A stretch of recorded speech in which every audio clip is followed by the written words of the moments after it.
नमस्कार दोस्तों, एक और वीडियो में आपका स्वागत है। इस वीडियो में हम ट्रायंगल के क्वेश्चन सॉल्व करेंगे जो कि मेंसुरेशन का एक इम्पॉर्टेंट टॉपिक होता है। तो चलिए वीडियो को शुरू करते हैं। पहला क्वेश्चन लिखा हुआ है, एक समबाहु त्रिभुज का क्षेत्रफल 9√3 मीटर स्क्वायर है, इसका परिमाप ज्ञात कीजिए। तो सबसे पहले हम जानेंगे कि समबाहु त्रिभुज क्या होता है। उसके लिए हम एक त्रिभुज बना लेते हैं। अगर ये एक समबाहु त्रिभुज है तो इसकी तीनों भुजाएं बराबर होंगी। अगर ये a सेंटीमीटर की है तो ये वाली भी a की होगी और ये वाली भी a की होगी। समबाहु त्रिभुज क्या होता है? जिसकी तीनों भुजाएं बराबर होती हैं। क्वेश्चन में दिया हुआ है कि जो इसका क्षेत्रफल है वो कितना है, 9√3 मीटर स्क्वायर। तो समबाहु त्रिभुज के जो क्षेत्रफल का फार्मूला होता है वो होता है √3/4 इंटू भुजा स्क्वायर। तो भुजा हमने a मान रखी है तो ये a स्क्वायर हो जाएगा। इक्वल टू कितना दिया हुआ है हमारे पास, 9√3। तो यहाँ पर √3 से √3 कैंसिल हो जाएगा। 4 को इधर भेज देंगे तो मल्टीप्लाई हो जाएगा। तो ये हो जाएगा a स्क्वायर इक्वल टू 9 से 4 को मल्टीप्लाई करेंगे तो 36 आ जाएगा। अगर दोनों तरफ अंडर रूट करेंगे तो a की वैल्यू हमारे पास कितनी आ जाएगी, 6 मीटर।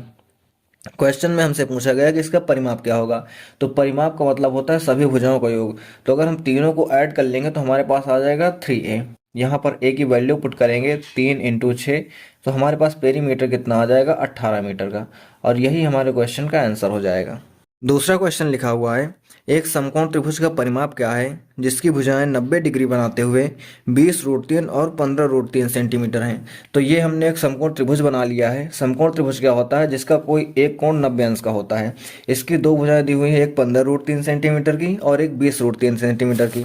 तो परिमाप बताने के लिए हमारे पास तीसरी भुजा पता होनी जरूरी है। तो इसके लिए या तो हम पाइथागोरस प्रमेय का यूज करेंगे, जो कि ये होता है कि कर्ण का स्क्वायर, लंब का स्क्वायर और आधार का स्क्वायर इन दोनों के योग के बराबर होता है। हमारे पास एक दूसरा तरीका भी है, हम उसको देखते हैं। अगर किसी त्रिभुज में लंब की वैल्यू 3 होती है और आधार की वैल्यू अगर 4 होती है तो उसका कर्ण होता है वो 5 होता है। यानी कि 3, 4 और 5 ये तीनों एक ट्रिपलेट बनाते हैं। तो अगर इनको हम किसी भी संख्या से मल्टीप्लाई करते हैं, तीनों को हम किसी भी एक सेम संख्या से मल्टीप्लाई करेंगे तो वो भी एक ट्रिपलेट ही बनाएगा, यानी कि वो एक समकोण त्रिभुज की भुजाएं होंगी। अगर इसको हम 5 से मल्टीप्लाई कर दें, इसको भी 5 से मल्टीप्लाई कर दें और इसको भी 5 से मल्टीप्लाई कर दें तो ये 5 या 15 हो जाएगा, ये 20 हो जाएगा और ये 25 हो जाएगा। ये तीनों भी एक समकोण त्रिभुज की ही भुजाएं होंगी। तो अगर इनको हम इसके जैसा बना लेते हैं तो हमें कर्ण की वैल्यू आसानी से मिल जाएगी। इसको हम क्या करते हैं कि √3 से मल्टीप्लाई कर देते हैं। इसको भी √3 से मल्टीप्लाई कर देंगे और इसको भी हम √3 से मल्टीप्लाई कर देंगे। तो ये हो जाएगा हमारे पास 15√3, ये हो जाएगा 20√3 और ये हो जाएगा हमारे पास 25√3। अब अगर देखो तो यहाँ पर 15√3 यहाँ पर भी है, 20√3 भी यहाँ पर है। तो तीसरी भुजा हमारी क्या हो जाएगी, ये 25√3 हो जाएगी। अब हमारे पास तीनों भुजाएं आ चुकी हैं, तो हमें परिमाप बताना है। तो परिमाप क्या होता है, तीनों भुजाओं का योग। तो तीनों भुजाओं को हम लिखेंगे 15√3 प्लस 20√3 और प्लस का हो जाएगा 25√3। इन तीनों को अगर हम ऐड कर लेंगे तो 25 और 15 40, 40 20 60√3, ये हमारे क्वेश्चन का आंसर हो जाएगा। 60√3 सेंटीमीटर क्या हो जाएगा, इसका परिमाप हो जाएगा। नेक्स्ट क्वेश्चन देखते हैं। लिखा हुआ है, एक समकोण त्रिभुज के आधार की लंबाई 40 सेंटीमीटर और इसके कर्ण की लंबाई 41 सेंटीमीटर है। तो एक समकोण त्रिभुज हम बना लेते हैं जिसके आधार की लंबाई दी हुई है हमारे पास 40 सेंटीमीटर, तो इसको हम 40 लिख लेंगे और कर्ण दिया हुआ है 41 सेंटीमीटर।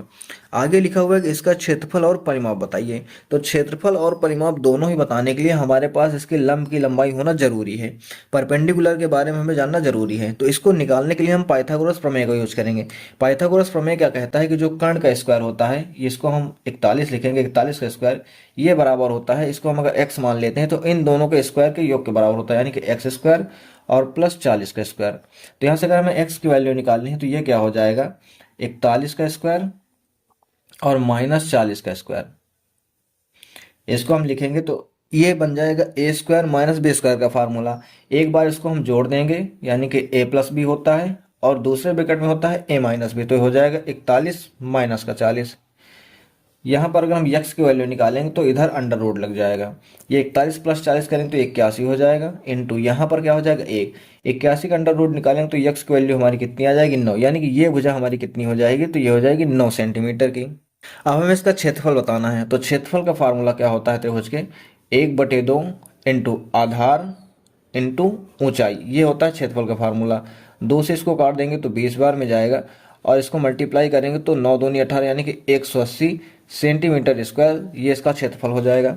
और इसका परिमाप भी बताना है, तो परिमाप क्या होता है, सभी भुजाओं का योग। तो सभी भुजाओं का योग लिखेंगे तो 40 प्लस 41 और प्लस का 9, इन सभी को जोड़ेंगे तो 41 और 9 50 हो जाएगा, 50 40 90 सेंटीमीटर। तो ये आ जाएगा परिमाप, ये हमारे क्वेश्चन का आंसर हो जाएगा। तो नेक्स्ट क्वेश्चन देखते हैं। लिखा हुआ है एक त्रिभुज का आधार एक वर्ग की परिधि के बराबर है जिसका विकर्ण 7√2 सेंटीमीटर है। तो हम अगर त्रिभुज एक बनाते हैं तो जो इसका आधार होगा वो क्या होगा, एक वर्ग की परिधि के बराबर होगा। वर्ग क्या होता है, एक ऐसा चतुर्भुज होता है जिसकी चारों भुजाएं बराबर होती हैं। इसका विकर्ण कितना दिया हुआ है, इसका विकर्ण दिया हुआ है 7√2 सेंटीमीटर। इसके विकर्ण का जो फार्मूला होता है वर्ग के डायगोनल का, तो डायगोनल का फार्मूला क्या होता है, √2 इंटू भुजा। ठीक है, √2 इंटू भुजा। तो अगर इसको हम इससे कंपैरिजन करेंगे तो √2 से √2 कैंसिल हो जाएगा, भुजा की लंबाई कितनी आ जाएगी, 7 सेंटीमीटर। तो ये भुजा इसकी कितनी हो जाएगी, सभी की सभी 7 सेंटीमीटर, क्योंकि जो वर्ग होता है इसकी सभी भुजाएं बराबर होती हैं। अब क्वेश्चन में क्या लिखा था कि इसका आधार क्या है, वर्ग की परिधि के बराबर है। परिधि का मतलब होता है सभी भुजाओं का योग। तो इसकी सभी भुजाओं का अगर हम योग निकालेंगे तो 7 7 14 7 21 7 28, तो जो इसका आधार हो गया वो कितना हो गया, 28 सेंटीमीटर का। आगे लिखा हुआ है कि इसकी ऊंचाई एक वर्ग की भुजा के बराबर है जिसका क्षेत्रफल 159 सेंटीमीटर स्क्वायर है। तो इसकी ऊंचाई यानी कि जो इसकी हाइट होगी वो एक दूसरे वर्ग की भुजा के बराबर होगी, जिसका जो क्षेत्रफल, इसका जो क्षेत्रफल दिया हुआ है वो है 159 सेंटीमीटर स्क्वायर। तो जो वर्ग का क्षेत्रफल होता है उसका फार्मूला होता है भुजा स्क्वायर। भुजा स्क्वायर कितना दिया हुआ है, 159। तो यहाँ से अगर हम दोनों तरफ अंडर रूट करेंगे तो भुजा की वैल्यू कितनी आ जाएगी हमारी, 13 सेंटीमीटर। और यही इसके हाइट के बराबर, यानी कि इसकी हाइट ये कितनी आ जाएगी, तो इसकी हाइट आ जाएगी 13 सेंटीमीटर के बराबर। अब हमें क्या करना है कि इस त्रिभुज का क्षेत्रफल बताना है। तो त्रिभुज के क्षेत्रफल का फार्मूला क्या होता है, 1/2 इंटू आधार। आधार कितना है हमारे पास, 28 है, और इंटू क्या है, ऊंचाई। ये होता है त्रिभुज के क्षेत्रफल का फार्मूला। इसको अगर आगे हम सॉल्व करते हैं तो कितना हो जाएगा, 2 से इसको काटेंगे तो 14 बार में जाएगा। 14 से अगर 13 को मल्टीप्लाई करेंगे तो 14 3 42 के 2 हासिल 4, 14 कम 14 4 18, तो 182 सेंटीमीटर स्क्वायर ये क्या हो जाएगा, त्रिभुज का क्षेत्रफल। और यही हमारे क्वेश्चन का आंसर हो जाएगा। नेक्स्ट क्वेश्चन देखते हैं। लिखा हुआ है 12 मीटर 35 मीटर और 37 मीटर भुजाओं वाले एक त्रिभुजाकार भूखंड का क्षेत्रफल एक आयताकार खेत के क्षेत्रफल के बराबर है जिसकी भुजाएं 7:3 के अनुपात में हैं। मैदान की परिधि ज्ञात कीजिए। तो सबसे पहले तो हम त्रिभुज की भुजाएं लिखते हैं, 12 मीटर 35 मीटर और 37 मीटर है। तो त्रिभुज की जो तीनों भुजाएं दी हुई हैं वो दी हुई हैं 12 मीटर, 35 मीटर और 37 मीटर। इसके अलावा एक आयत के बारे में बात की गई है, तो आयत हम बना लेते हैं। इसकी भुजाओं का रेशियो दिया हुआ है 7:3 का, तो हम दोनों में यक्स लगा देंगे तो ये भुजा 7x की हो जाएगी, ये भुजा 3x की हो जाएगी। अब लिखा हुआ है कि इनका जो क्षेत्रफल है वो क्षेत्रफल दोनों का बराबर है। तो इसके लिए तो पहले हम इसका क्षेत्रफल निकालेंगे। इसका क्षेत्रफल निकालने के लिए हम हीरोज फार्मूला यूज कर सकते हैं। हीरोज फार्मूला क्या होता है, √s into s minus a into s minus b into s minus C, ये होता है हीरोज फार्मूला।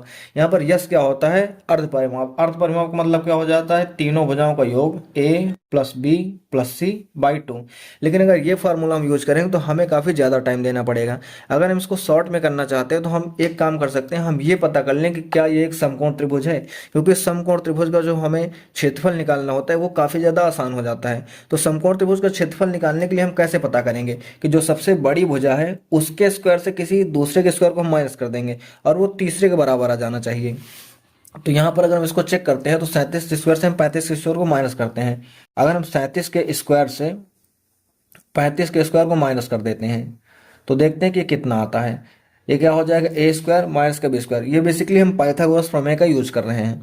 37 का स्क्वायर माइनस 35 का स्क्वायर, तो एक ब्रैकेट में a प्लस b होगा। 37 में अगर हम 35 को जोड़ देते हैं तो हमारे पास कितना आ जाएगा, 7 5 12 के 2 हासिल 1 हासिल 1 3 3 6 1 7, ये 72 हो जाएगा। इंटू 37 में से अगर हम 35 को घटा देंगे तो ये हमारे पास कितना आ जाएगा, 2 आ जाएगा। तो इसको अगर हम मल्टीप्लाई करें तो 144 हो जाएगा। और 144 क्या होता है, ये 12 का स्क्वायर होता है। मतलब ये तीसरी भुजा के स्क्वायर के बराबर आ रहा है। इसका मतलब क्या है कि ये एक समकोण त्रिभुज है। समकोण त्रिभुज का मतलब हम इसको ऐसे ड्रा कर सकते हैं, ये भुजा 12 की हो जाएगी, ये भुजा 35 की हो जाएगी और ये कर्ण जो हो जाएगी ये 37 का हो जाएगा। अब इसका क्षेत्रफल निकालना हमारे लिए काफ़ी आसान है। इसका क्षेत्रफल अगर हम निकालेंगे एरिया तो कितना हो जाता है, 1/2 गुणे आधार 35 और गुणे ऊंचाई 12।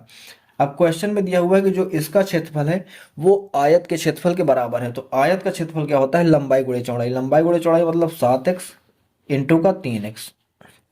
यहाँ पर हम कैलकुलेट करेंगे, 7 से अगर इसको काटेंगे तो 5 बार में जाएगा, 3 से काटेंगे इसको तो 4 बार में जाएगा, 2 से काटेंगे इसको तो 2 बार में जाएगा। ऊपर बचेगा यहाँ पर 10 और इधर बचेगा एक्स स्क्वायर। तो यहाँ से x की वैल्यू कितनी आ जाएगी, √10। क्वेश्चन में हमसे क्या पूछा गया है, क्वेश्चन में हमसे ये पूछा गया है कि मैदान की परिधि याद करनी है। ये आयताकार जो मैदान है इसकी परिधि बतानी है। परिधि का मतलब क्या है, इसकी चारों भुजाओं का योग। तो जो इसका परिधि होता है आयताकार मैदान का वो होता है 2 इंटू लंबाई प्लस का चौड़ाई। तो यहाँ पर वैल्यू पुट करेंगे, 2 इंटू लंबाई और चौड़ाई मिलाकर 7 और 3 कितना हो जाएगा, 10x। 10x हो जाएगा। यहाँ पे x की वैल्यू हम रख देंगे तो ये 10 दूनी 20 हो जाएगा और x की वैल्यू कितनी है, √10। तो ये हमारे क्वेश्चन का आंसर हो जाएगा 20 √10 सेंटीमीटर। ये क्या हो जाएगी, मैदान की परिधि हो जाएगी।